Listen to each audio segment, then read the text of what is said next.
आखिरकार कांग्रेस पार्टी को संगठन की कमी महसूस होने लगी है और संगठन को बनाने के लिए एक बार फिर मुहिम शुरू की गई है, जिसके लिए पार्टी के द्वारा पर्यवेक्षकों को पार्टी के नेताओं और कार्यकर्ताओं के बीच भेजा जा रहा है। गुजरात से संगठन बनाने की शुरुआत कर अब हरियाणा में भी संगठन को मजबूत करने के लिए अभियान छेड़ा गया है, जिसके तहत 30 जून तक जिलाध्यक्ष को चुनने की समय सीमा रखी गई है। चरखी दादरी में भी पार्टी के द्वारा नियुक्त किए गए पर्यवेक्षकों को भेजा गया है ताकि कांग्रेस पार्टी के प्रति समर्पित और पार्टी की विचारधारा को आगे लेकर चलने वाले कार्यकर्ता को जिलाध्यक्ष की जिम्मेवारी सौंपी जा सके, तो साथ ही बूथ स्तर तक संगठन को तैयार किया जा सके। कांग्रेस पार्टी पर्यवेक्षकों का कहना था कि संगठन के बिना पार्टी में मजबूती नहीं है, इसलिए अब संगठन को मजबूत करना जरूरी है। वहीं पार्टी में गुटबाजी को लेकर कहा कि हर परिवार में गुटबाजी होती है और मिल बैठकर इसका भी हल निकाला जाएगा। हालांकि भाजपा सरकार पर कटाक्ष करते हुए कहा कि कांग्रेस ने काफी जनोपयोगी योजनाओं को शुरू किया था, लेकिन भाजपा सरकार ने उन्हें बंद करने का काम किया है। भाजपा केवल जाति और धर्म के नाम पर वोट बटोरने का कार्य कर रही है।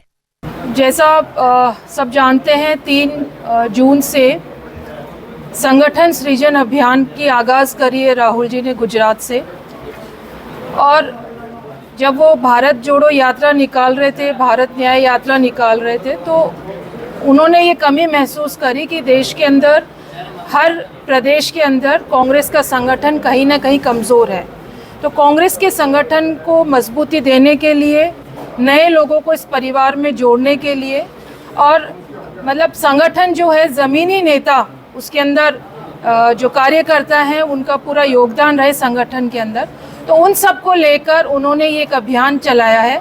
उन्होंने गुजरात से शुरू करा, पहले गुजरात में गए, फिर उसके बाद मध्य प्रदेश में और हरियाणा के अंदर उन्होंने 4 तारीख को हरियाणा की मीटिंग ली और उन्होंने ये दिया है कि 30 जून तक हम लोग सभी जिला अध्यक्षों की नियुक्ति करेंगे और जिला अध्यक्ष ऐसा हो जो कांग्रेस की विचारधारा का हो, जो सबको साथ लेकर चले और जो पार्टी के लिए वफादार है और पार्टी के लिए आगे काम कर सके, ऐसे लोगों को जिला अध्यक्ष की नियुक्ति करें।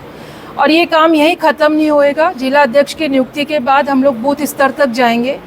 बूथ स्तर के हमारे जो अध्यक्ष हैं, बूथ कार्यकर्ता हैं, उनको लेते हुए संगठन को और बढ़ाएंगे संगठन को, और उसके अंदर सबकी हिस्सेदारी फिक्स करेंगे कि कौन आदमी संगठन में क्या काम कर सकता है। क्योंकि राहुल जी ने बहुत स्पष्ट शब्दों में अपने भाषण में भी कहा था कि घोड़े 3 प्रकार के होते हैं, एक बारात का घोड़ा होता है, एक काम का घोड़ा होता है। तो जिसकी जो जगह है बिल्कुल फिक्स होएगी, जो जैसा कांग्रेस के लिए काम कर रहा है, जैसी जिसकी विचारधारा, उस हिसाब से उनको संगठन के अंदर और काम में हिस्सेदारी मिलेगी। संगठन मजबूत होएगा तो सरकार बनाने में मदद मिलती है।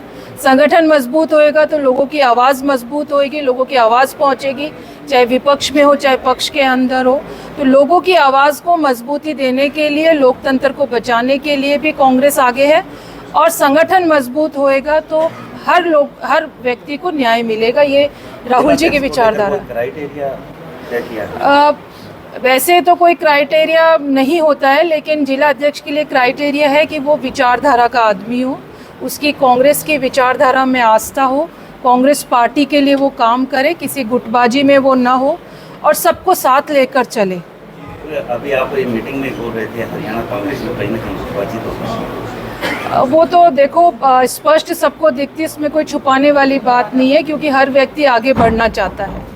तो गुटबाजी एक परिवार में भी होती है, परिवार के अंदर भी इस तरीके की स्थिति होती है, तो परिवार में मिल बैठ के सारी चीज़ों को निपटा लिया जाता है। वैसे ही इस कांग्रेस पार्टी एक बड़ा परिवार है, तो अपनी जो भी समस्या है हम लोग सब बैठ के उससे भी निजात पालेंगे। प्रदेश अध्यक्ष का पद कब हो जाएगा?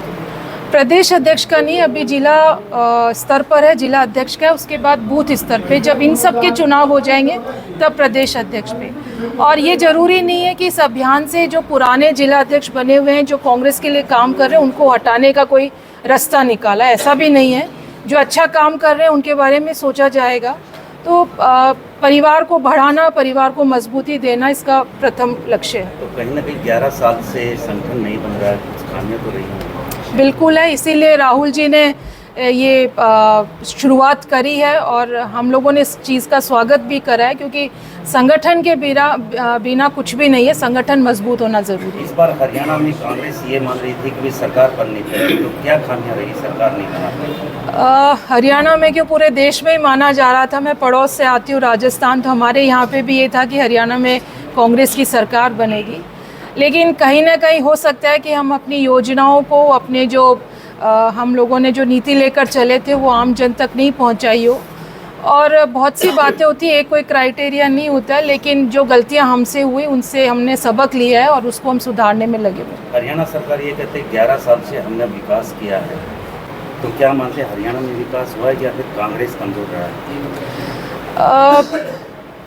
भारतीय जनता पार्टी की सरकारें जहाँ पर है वहाँ पर मुझे तो नहीं लगता विकास का कोई काम हुआ होगा, क्योंकि राजस्थान के अंदर 1.5 साल हुआ है, वहाँ के लोगों की स्थिति आप देखो। कांग्रेस ने बहुत अच्छी योजनाएं वहाँ लेकर आए थे, चिरंजीवी स्वास्थ्य योजना वहाँ लेकर आए, सामाजिक सुरक्षा पेंशन योजना वहाँ लेकर आए, और पशुओं के बीमा की योजना लेके आए, वो सब बंद कर दी। फ्री बिजली दी थी 2000 यूनिट तक की, तो वो सब वहाँ बंद हो गई। आज वहाँ के लोगों की स्थिति खराब है।